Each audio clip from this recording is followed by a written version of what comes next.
หยุดฟังด่วนเหตุสยองขวัญสั่นประสาท7 ถงดำถิ่มคลองประปาจับแล้วหนุ่มลาวฆ่าหันศพแฟนสาวย้อนพิษหักแหงหึงหวง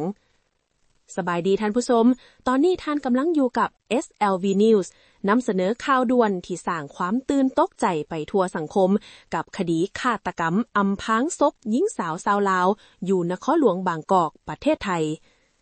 เหตุการณ์สุดสยองนี้เกิดขึ้นอยู่หอพักแห่งหนึ่งในซอยแจ้งวัฒนธรรม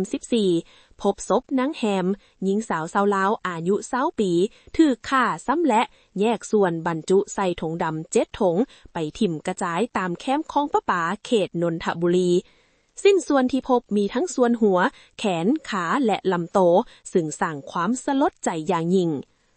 ล่าสุดเจ้าหน้าที่ตำรวจสามารถติดตามจับกุมผู้ต้องหาได้แล้วคือเท่าต้อมแฟนหนุ่มชาวลาวโดยจับกุมได้อยู่ที่จังหวัดหนองคายขณะพยายามหลบหนีหลักฐานมัดตัวสำคัญแม่นภาพจากกล้องวงจรปิดที่บันทึกภาพลาวถือธงดำเข้าออกหอพักหลายครั้งและกินข้าวเลือดที่หุนแหงภายในห้องพักเลขที่405จากการสอบสวนเท่าต้อมยอมรับสารภาพว่าเป็นผู้ลงมือฆ่านางแหงแท้ย้อนปมความหึงหวงและมีปากเสียงกันอย่างหุนแหงก่อนจะลงมือฆ่าหันศพอำพรางปัจจุบันเจ้าหน้าที่พร้อมดำเนินคดีตามกฎหมายอย่างถึงที่สุดนี่คืออุทาหรณ์ของความหักที่ขาดสติขอบใจทุกท่านที่ติดตามรับชม SLV News สบายดี